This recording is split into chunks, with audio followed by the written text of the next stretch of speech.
Hello everyone, so I am making this video so that I can explain 2 to 3 terms so that you can correlate with the case which I told you.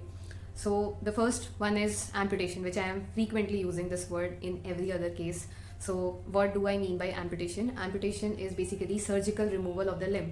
अब अगर मैं इसको layman language में समझाऊँ तो जब भी कोई लिम्ब को या किसी पार्ट को हम रिमूव करते हैं सर्जिकली, तो हम उस पार्ट में से या तो वहाँ इन्फेक्शन हो गया या because of some reasons like road traffic accident हो गया and that particular patient lost some of the limb, so we make sure कि वो एक जॉइंट से आर्टिकुलेशन या हम एक पर्टिकुलर एरिया तक उसको एम्पुटेट कर दें, जिससे वो जो आगे का लिम्ब है वो प्रोटेक्टेड रहे. जैसे अगर इन्फेक्शन है तो वो बढ़े ना और वो उस एरिया तक ही रहे, या पॉइजन फैल रहा है तो उस एरिया तक ही रहे, या अगर कोई ऑर्गन डेड हो गया है तो उसे सर्जिकली रिमूव करके जितना पार्ट सही है उधर के बाद वाले पार्ट से हम कट डाउन करेंगे. उस सर्जिकल रिमूवल को या सर्जिकल इंटरवेंशन करके when we are removing that particular part और a limb, that is said to be as amputation. So this is the first word which I am using very frequently in the reels. And then the second thing that we talked about is PCOS, that is polycystic ovary syndrome.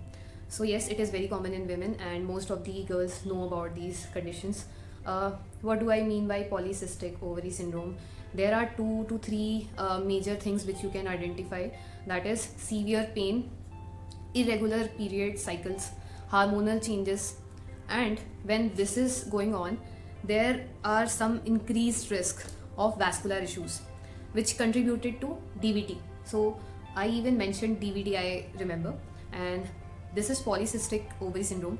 यहाँ पे अगर मैं इस layman language में आप लोग को ये बताऊँ कि पॉलीसिस्टिक ओवरी सिंड्रोम क्या होता है, PCOS क्या होता है, तो जब भी इन अ गर्ल ओवरी जब भी मतलब जैसे पीरियड्स हैं, तो पीरियड्स जब भी होते हैं वो मंथली नहीं हो रहे हैं, इरेगुलर हो जाते हैं, बहुत ज़्यादा पेन बढ़ जाता है, और हार्मोनल चेंजेस इसका बिगेस्ट रीज़न है. हार्मोनल चेंजेस की वजह से ओव्यूलेशन पीरियड में देरी आ रही है, पीरियड्स इरेगुलर हो जाते हैं, और दिस लीड टू PCOS. और इस वजह से मतलब this can be a reason where weight gain is very very prominent.